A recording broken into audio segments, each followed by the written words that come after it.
యేసు ప్రభు యొక్క అతి శ్రేష్టమైన నామానికి మహిమ కలుగును గాక. దేవుడు అనుగ్రహించిన యొక్క మంచి సమయాన్ని బట్టి నేను దేవుని స్తుతిస్తున్నాను. అనేక అంశాలు సోదరులు రవి గారు నిజానికి దాదాపు ఒక 45 సంవత్సరాల తర్వాత మళ్ళీ మేము కలిసినామేమో అనుకుంటున్నాను. నేను అలా కలుసుకోవడానికి దేవుడు చక్కని సమయాల్ని దేవుడు అనుగ్రహించినాడు. చిన్న ప్రార్థన చేసుకుందాం. ప్రేమగల ప్రియ పరలోకపు తండ్రి ప్రభువా, మరొకసారి ఉదయకాల సమయంలో ఆయన మీ సన్నిధిలో కనపడడానికి మీరు ఇచ్చిన కృపను బట్టి మీకు స్తోత్రాలు. మీ యొక్క వాటి వెలుగులో మమ్మల్ని తండ్రి మీరు నిలిపి చక్కని మాటలు మేము నేర్చుకోవడానికి, మా జీవితంలో మేము తప్పిపోకుండా ఉండడానికి తండ్రి మాకు అవసరమైనటువంటి హెచ్చరికల్ని ఉదయకాలంలో మీరు ఇచ్చినారు. అందుని బట్టి మీకు స్తోత్రాలు ప్రభు. నాయన తప్పిపోయినటువంటి గొర్రె, తప్పిపోగొట్టుకున్నటువంటి విలువైన నాణం, ఉపయోగకరమైన గొర్రె, మహా ఉపయోగకరమైనటువంటి కుమారుణ్ణి మీరు పోల్చుతూ తండ్రి మాకు నేర్పిన సత్యాలను బట్టి మీకు స్తోత్రాలు. మా ముందున్న సమయాన్ని మీరు మాకు ఆశీర్వదించి మాకు దయచేదురని యేసయ్య దివ్యనామమున ప్రార్థించి వేడుకొంచున్నాము తండ్రి, ఆమేన్. ప్రభునందు ప్రియులారా, ఉదయకాల సమయంలో మన ముందున్నటువంటి మనకిచ్చినటువంటి సమయంలో కొద్ది అంశాలు నేను మీకు జ్ఞాపకం చేయాలని ఆశపడుతున్నాను. నేను మీకు తెలిసిన సంగతులే, మనం అందరము ఎరిగినటువంటి విషయాలే నేను మీకు జ్ఞాపకం చేయాలని, మీ ముందుకు ఈరోజు తీసుకురావాలని ఆశపడుతున్నాను. నేనేమి కొత్త సంగతులేమి మీకు చెప్పట్లేదు, కానీ మీరు ఈ పాటికే మీరు తెలుసుకున్నటువంటి మీ యొక్క మరి సేవకుడి ద్వారా నేర్చుకున్నటువంటి సంగతులే మళ్ళీ నేను జ్ఞాపకం చేయాలని ఆశపడుతున్నాను. మీకు జ్ఞాపకం ఉంటే పోయినసారి మనం వచ్చినప్పుడు ఒక చక్కని అంశాన్ని నేను మీకు జ్ఞాపకం చేసినాను. ఏంటది? గుగ్గిలం. సో గుగ్గిలం గురించి మనం విన్నాము కదా. సో గిలాదు తైలం, గిలాదులోని గుగ్గిలం, విలువైనటువంటి ఆ తైలం గురించి కొన్ని అంశాలు మనం నేర్చుకున్నాం. ఉదయకాల సమయంలో మీకు జ్ఞాపకం ఉంటుంది. ద్వితీయోపదేశకాండం 11వ అధ్యాయం 11వ వచనంలో ఒక మాట ఉంది. ద్వితీయోపదేశకాండం 11వ అధ్యాయం 11వ వచనంలో, మీరు నది దాటి స్వాధీనపరుచుకొని పోయేటువంటి దేశము అది కొండలు లోయలు కలిగినటువంటి దేశం, అది ఆకాశ వర్ష జలము త్రాగును, ఆయన కన్నులు సంవత్సరం లక్ష్యపెట్టు దేశం.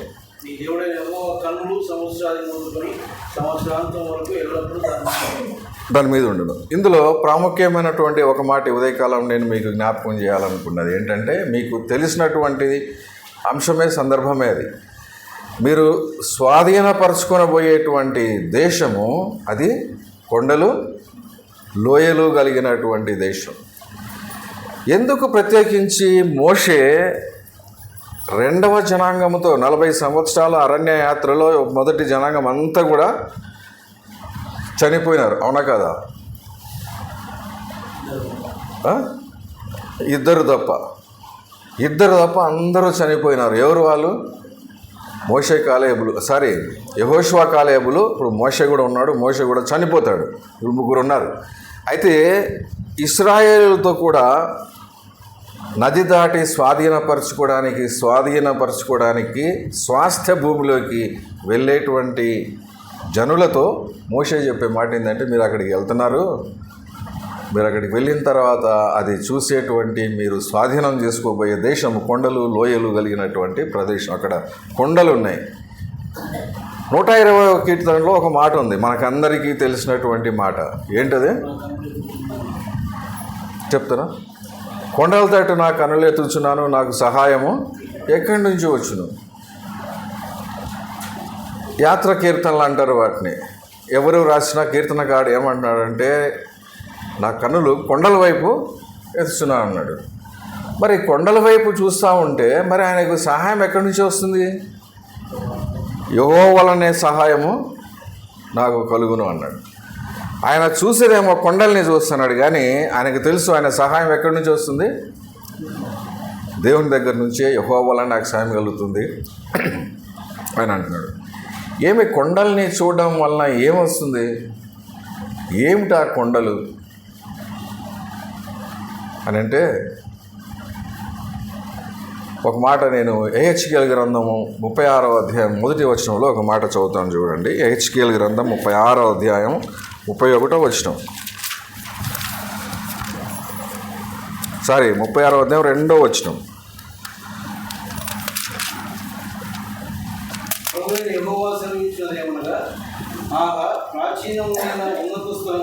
మొదటి నుంచి చదుదాం. మరియు నరపుత్రుడా, నీవు ఇశ్రాయేలు పర్వతంలోకి ఈ మాట ప్రవచించుము. ఇశ్రాయేలు పర్వతం ద్వారా యెహోవా మాట ఆలకించుము. చాలు. ఇక్కడ దేవుడైనటువంటి యెహోవా ఎవరితో మాట్లాడుతున్నాడు? కొండలతో పర్వతాలతో ఆయన మాట్లాడుతున్నాడు. మోషే, దైవజనుడైన మోషే ప్రార్థన చేసినప్పుడు ఏమన్నాడంటే, ప్రభువా, తరతరములకు మాకు నివాస స్థలము నీవే, పర్వతములు పుట్టక మునుపే నీవు ఉన్నటువంటి వాడు. సో దేవుడు పర్వతాలు పుట్టక మునిపే ఉన్నటువంటి వాడు. ఈ పర్వతాలకి ఆయన చెప్పే మాట ఏంటంటే, పర్వతములారా మీరు యెహోవా మాట వినండి. పర్వతాలు వింటాయా?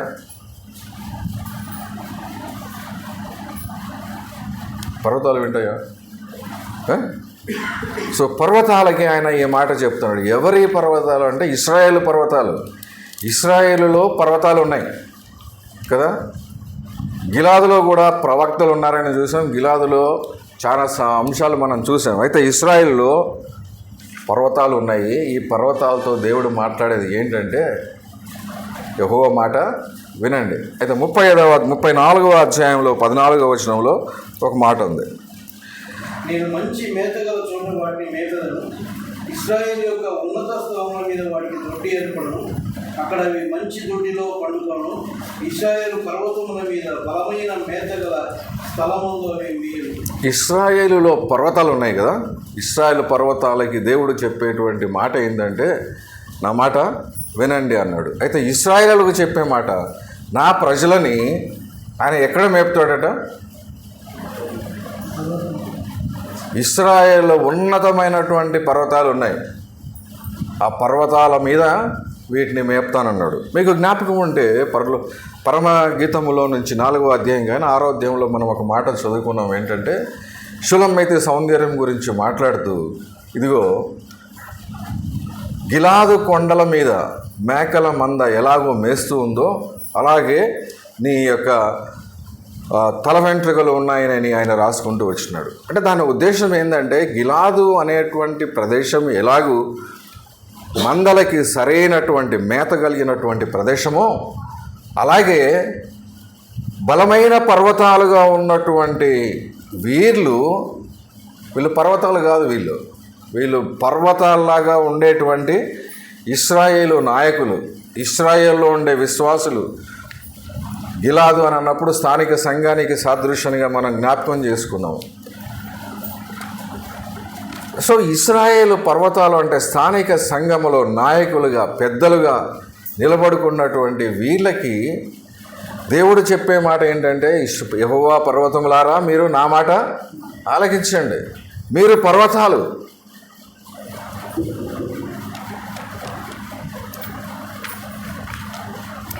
దేవుడు మిమ్మల్ని పర్వతములాగా ఉంచినాడు ఆయా స్థానిక సంఘాల్లో.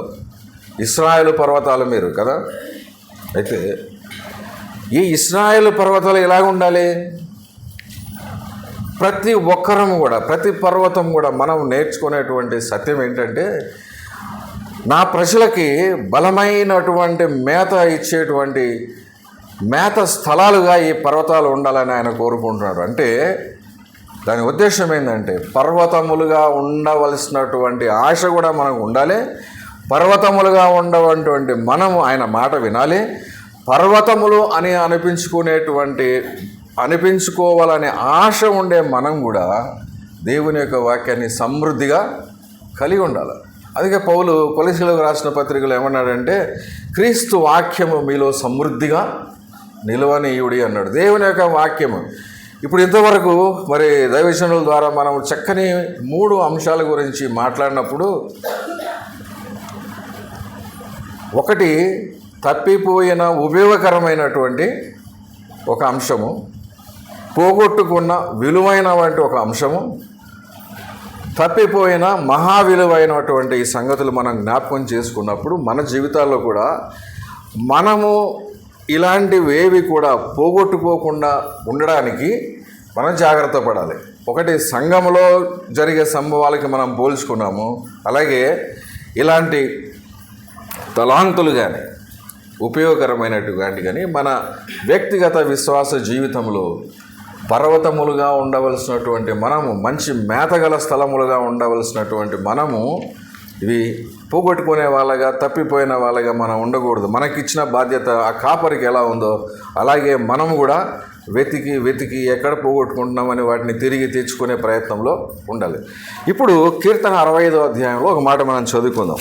కీర్తన 65వ కీర్తన, కీర్తనలు అధ్యాయాలు అనకూడదు, అవి కీర్తనలు.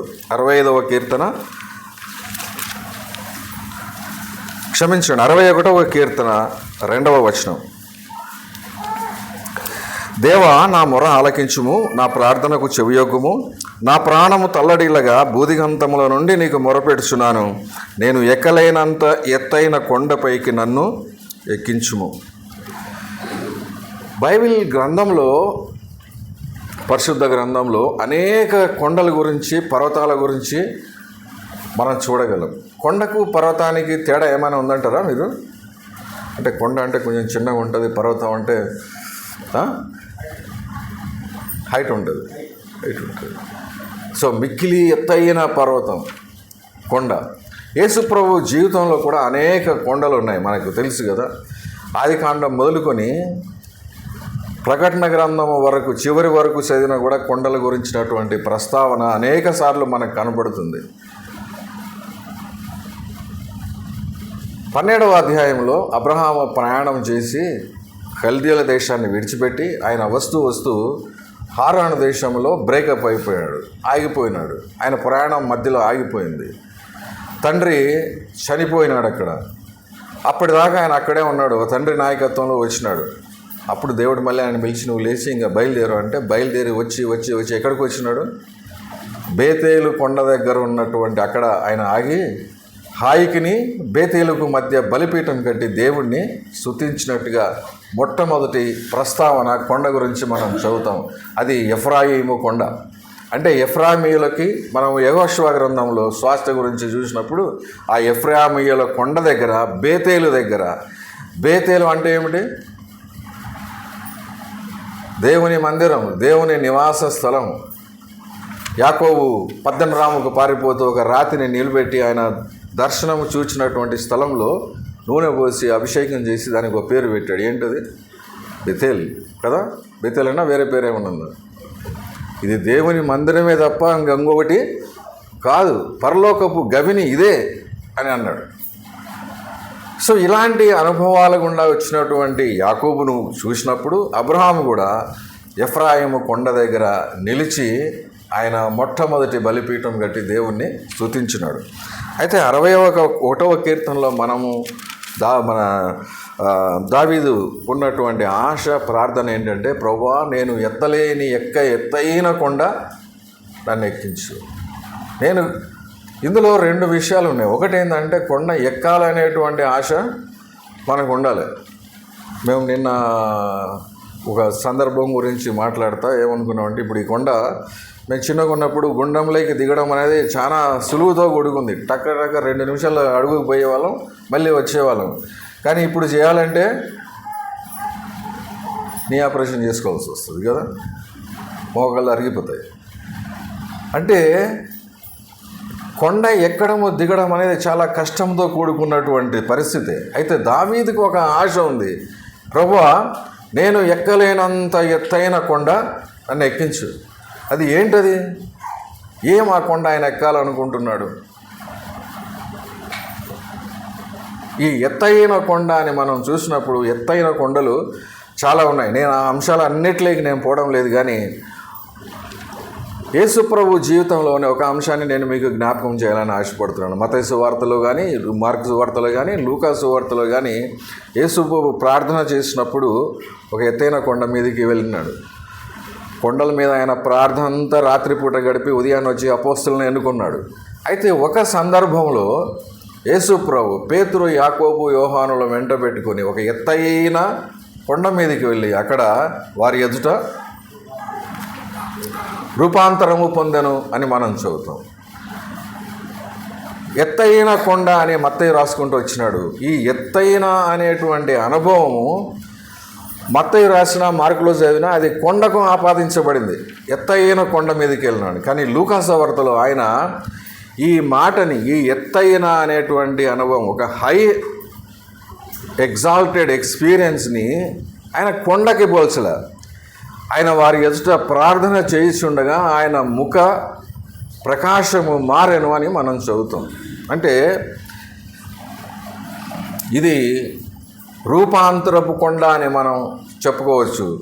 అంతేకాదు ప్రార్థన కొండ, అంతేకాదు యేసు ప్రభు యొక్క మహిమ కనపరచబడినటువంటి కొండ ఇది. సో ఇందులో మనం నేర్చుకొని మనము ఎత్తైన కొండ మనం ఎక్కాలి అని అంటే చాలా ప్రాముఖ్యమైనటువంటి సత్యం ఏంటంటే ఏంటది? మనం ఎక్కవలసిన ఎత్తైన కొండ ప్రార్థన కొండ. ఇది మనం ఎన్నిసార్లు మాట్లాడుకుని, నేను దీని గురించి ఇంకొక 2 అంశాలు చెప్పి నేను ముగించే ప్రయత్నం చేస్తాను. ప్రార్థన అనేటువంటిది చాలా ప్రాముఖ్యమైనటువంటి, ఇక్కడ ఒక మాట ఉంటుంది, మీరు శోధనలో ప్రవేశింపకుండానట్లు మీరు మెలకువగా ప్రార్థన చేయండి కదా. సో ప్రార్థన యొక్క ముఖ్య ఉద్దేశం ఇది. ఎవరు చెప్పినటువంటి మాట అది? యేసు ప్రభు శిష్యులకు చెప్పినటువంటి వాడు. కొంచెంసేపు మేల్కొండ, కొంచెంసేపు అని అంటే కూడా మేల్కోలేకపోయినారు. శనివారం పూట మీరు చూడండి, ఆదివారము మన సంఘాలు పుష్కలంగా, చాలా ప్రకాశంగా, చాలా ఆనందంగా, సంతోషంగా మనం కనపడతాం. కానీ శనివారం ప్రార్థనా కూడిక అంటే ఎంతమంది ఉంటారో మనకే తెలుసు. దాని గురించి మనం ఎక్కువ చెప్పాల్సిన పని లేదు. ఎందుకంటే ప్రతి సంఘంలో సంఘ సేవకుడు, సంఘ పెద్ద ఆయన చెప్పేది ఏంటంటే, దయచేసి శనివారం అందరూ రండి, శనివారం ప్రార్థనకు రండి, శనివారం వచ్చి ప్రార్థన చేయాలా అని చాలా భారంతో చెప్తూ ఉంటాడు. కానీ ఈ ఎత్తైన కొండ ఎక్కేటువంటి ఆశ ఎవరికి ఉండాలి? మనకు ఉండాలి. ప్రార్థన కూడిక అనేది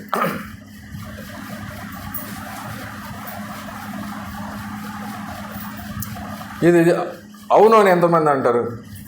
అవును, ఈ ప్రార్థన కొండ నేను ఎక్కాలనుకుంటున్నాను.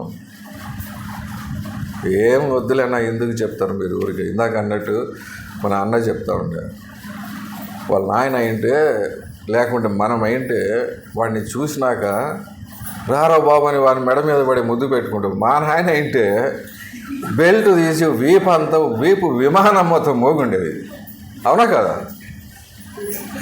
ఏందిరా నువ్వు చేసినది అని ఇంకా మనము చెప్పలేము. అది ఇట్లాంటి పనిగా నేను చేస్తుంటే వీపు విమానం మోత కాదు కదా, వీపు పగిలి కాలు చేతులు ఉరుకులాడిచ్చేవాడు ఇంటి చుట్టూ.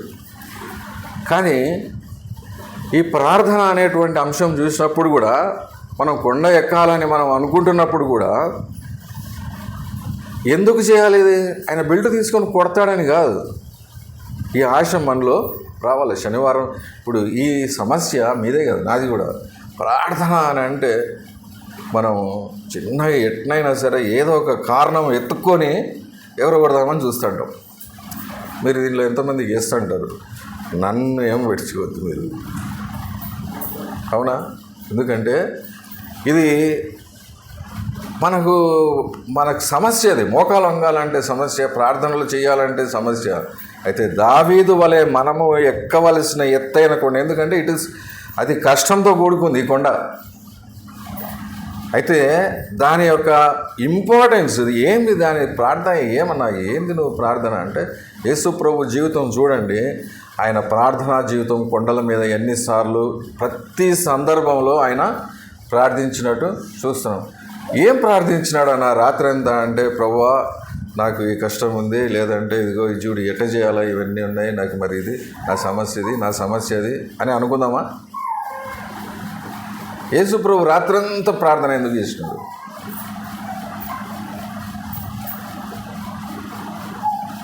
హెబ్రీయులకు రాసిన పత్రికలో ఒక మాట ఉంది, ఏంటంటే నేను జ్ఞాపకం చేస్తాను. ఆయన కళ్ళీళ్లతోనూ రోదనము చేతను ఆయన గడిపినాడు ప్రార్థనలోని. ఎందుకు, ఏం బాధ వచ్చింది ఆయనకు? ఏందబ్బా, ఆయనకేం చపాతీ లేదా, లేకుంటే ఏం లేదు అని అంటే, ఏంది అసలు ఈ పరిస్థితి ఏంది, మనం చేసిన సృష్టి ఏంది, ఇక్కడ జరుగుతున్నటువంటిది ఏంది, సాతాను ఎంత భయంకరమైన స్థితికి మనిషిని లాగివేస్తే ఈ మరణం అనేటువంటిది వాళ్ళను పట్టి పీడిస్తూ ఉంటే, దీనికి పరిష్కారము యేసు ప్రభు మరణం తప్ప వేరొకటి లేదు. సో దానికి ఆయన సిద్ధపడుతున్నాడు. చాలామంది ఏమంటారంటే, ప్రభు ఎట్నో ఒకటి కొంచెం చూడు, ఇది తీసి దీన్ని పక్కకి తీసి, నేను ఇంకా ఎందుకు వచ్చిన కష్టం ప్రభు, నిశ్చితం మీద కొంచెం పక్కకు జరుపు అని అంటారు. కానీ అది కాదు. ఆయన ఉద్దేశం ఏందని అంటే, నీ చిత్తం అయితే ఇది నేను చేస్తాను, కానీ ఈ బాధాకరమైనటువంటి కష్టమైనటువంటి ఎక్కలేనటువంటి ఎత్తైన కొండ అనుభవం ఏంటంటే, మనుషులు తమ ఇష్టానుసారంగా ఎంత జరుగుతున్నా, దేవుడు ఆయన ప్రేమ కలిగినటువంటి వాడు పరిగెత్తి లోకానికి వచ్చి శిలువ మీద పడి చనిపోయి ఇన్ని జరిగించినా సరే మనకు ఎట్టుంటుంది అంటే, మన శరీరాలు చాలా హార్డ్ స్కిన్ అంటారు, మీకు తెలుసు. దబ్బనం తీసుకున్నట్టు గుచ్చితే కూడా వెళ్ళదు. అది సూది గుచ్చుకుంటే సరే, కానీ సూది గుచ్చితే కూడా పోదు, దబ్బనం గుచ్చినా సరే పోదు. ఎందుకంటే మన శరీరాలు చాలా హార్డ్ అయిపోయాయి. నేను మిమ్మల్ని అనడం లేదు. సరే, ప్రకటన గ్రంథం 5వ అధ్యాయంలో ఒక మాట చదివి నేను ముగిస్తాను. చూడండి, ఎందుకు ప్రార్థన చాలా ప్రాముఖ్యమైనది. ప్రకటన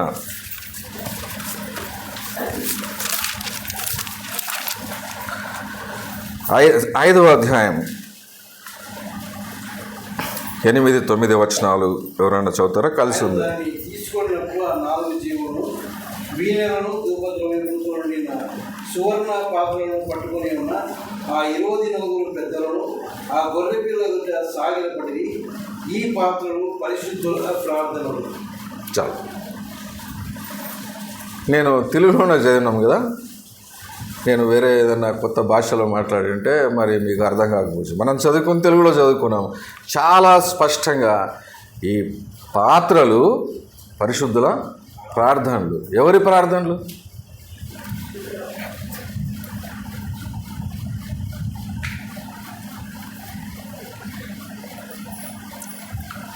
ఇవి ఎక్కడున్నాయి ఈ ప్రార్థనలు?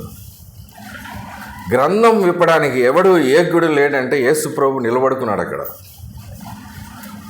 అందరూ అన్నారు, నువ్వు తప్ప ఇది విప్పడానికి ఎవ్వడు కూడా యోగ్యుడు లేడు.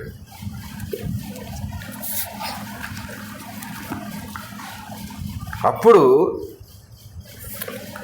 అక్కడ ఉన్నటువంటి 24 పెద్దలు, సంఘం, అదంతా సంఘకి సూచన, వీళ్ళు విశ్వాసులకు సూచన, వీళ్ళందరూ కూడా ఆయనకు మొదట సాగిలపడ్డారు.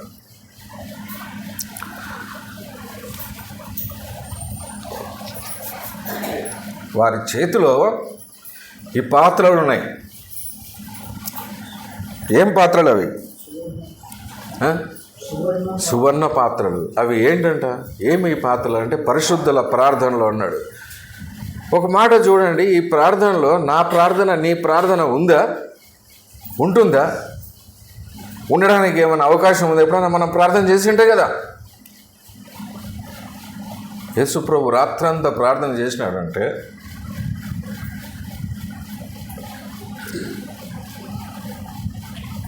ప్రార్థన యొక్క విలువ మనం గ్రహించినప్పుడు, అంటే పరిశుద్ధుల ప్రార్థనలతో పాటు మన ప్రార్థన కూడా అక్కడ కనపడుతూ ఉంది. అది ఎప్పుడు ఎంత ఆశీర్వాదం, అది ప్రార్థన గురించి ఎత్తైన అనుభవం అది అని మనం చూస్తున్నాం. ప్రభువా, అలాంటి గొప్ప అనుభవంలోకి నన్ను నడిపించు, ప్రార్థించే అనుభవం నాకు దయచేయి. యేసు ప్రభువు ఒంటరిగా ఉన్నప్పుడు రాత్రి అంతా ప్రార్థించినాడు. 5,000 మందికి ఆయన ఆహారం పెట్టినప్పుడు ఎంత గంట సేపు చేసినాడు ఆయన? చేయలే. కన్నులెత్తి ప్రభా స్తోత్రం, నా మనవి ఆలకించినా ఉన్నాడు. కానీ రాత్రి అంతా ప్రార్థించినాడు. కానీ మనం ఎట్టుంటామంటే, మనం ఒక 5 మంది ఉన్నారనుకో, మన ప్రార్థన ఒక 5 నిమిషాలు ఉంటుంది. ఒక 20 మంది ఉన్నారంటే ఒక 20 నిమిషాలు ఉంటుంది. ఒక 50 మంది ఉన్నారంటే మన ప్రార్థన పెరుగుతూ ఉంటుంది టైం. అవునా కదా? అంటే డిపెండ్ అపాన్ ద మెంబర్స్ మన ప్రార్థన మారుతూ ఉంటుంది. కొన్నిసార్లు మేము మా ఇంట్లో ఇంకా పిల్లలు స్కూల్కి బయలుదేరేటప్పుడు నేను ప్రార్థన చేస్తూ ఉంటే ఒకరోజు ఉన్నట్టుండి మా భార్య చెల్లి ఇద్దరు పక్కమని నవ్వేసినారు. నాకు గుండె ఆగిపోయినంత పని అయింది. అసలు నవ్వినారా వీరు భయపడేది? ఎందుకంటే నేను ప్రపంచాన్ని చుడుతున్నా. అమెరికాలో ఉన్న వాళ్ళని ఆశీర్వదించు, రాజమండ్రిలో వాళ్ళని ప్రార్థించు, ఇక్కడ ఉన్నటువంటి మా అక్క వాళ్ళని కాపాడు, మా చిన్న మా స్పర్శని కాపాడు. అరే స్కూల్కి టైం అవుతుంది, వ్యాన్ వచ్చిపోతుంది రా నాయన, నువ్వు ఏడాడ తిరుగుతున్నావు, త్వరగా ముగించు, కరెంట్కి ఆటో వస్తుంది.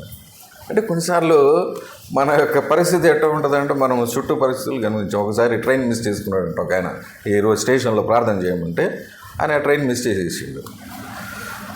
అయితే ఆశీర్వాదకరమైనటువంటి పరిస్థితి ఏంటంటే ప్రార్థన అనేది, పరిశుద్ధుల ప్రార్థనలు పరలోకంలో కనపడుతున్నాయి. మన ప్రార్థనలు కూడా అందులో ఉన్నాయి. ఉండాలంటే మనం ఏం చేయాలి? ఎత్తైన కొండ మనం ఎక్కి తీరవలసింది. అనేక పర్వతాలు, కొండల అనుభవాలు మనం బైబిల్లో చూడగలం. కానీ దేవుడు అనుగ్రహించినటువంటి ఈ మహాకృపను బట్టి, మీరు నాకు అనుగ్రహించిన ఈ సమయాన్ని బట్టి నేను స్తుతిస్తూ చిన్న ప్రార్థన చేసి నేను ముగిస్తాను. ప్రేమగల ప్రియ పరలోకపు తండ్రి ప్రభువా, ఉదయకాలంలో మీరు మాకు అనుగ్రహించిన ఈ విశేషకరమైన సమయాన్ని బట్టి మీకు స్తోత్రాలు. సిమెంట్ నగర్కు మేము రావడానికి మీరు తెరిచిన ద్వారం కొరికే మీకు స్తోత్రాలు. చెల్లి విషయంలో మీరు చేసిన సహాయం కొరికే మీకు స్తోత్రాలు. ప్రభా, మరి రవాణాను, సుఖనను, కలకను, వీరి కుటుంబాలను కలుసుకుంటూ మీరు ఇచ్చిన కృపను బట్టి, బాంధవ్యాన్ని బట్టి మీకు స్తోత్రాలు. మేము మాట్లాడుకునే విషయాలన్నింటిలో కూడా ప్రభా సమస్తం మీ చిత్తానుసారంగా మమ్మల్ని సిద్ధపరుచుతున్న వేడుకున్నాం. ఆయన సంఘంతో చేరి ఇలాగూ ప్రభా నాయన మీతో సహవాసం కలిగి ఉండేటకు, సంఘంతో సహవాసం కలిగి ఉండేటకు మీరు ఇచ్చినటువంటి మహాకృపను బట్టి మీకు స్తోత్రాలు చెల్లిస్తూ దివ్యనామమున ప్రార్థించి వేడుకొంచున్నాం తండ్రి. ఆమేన్.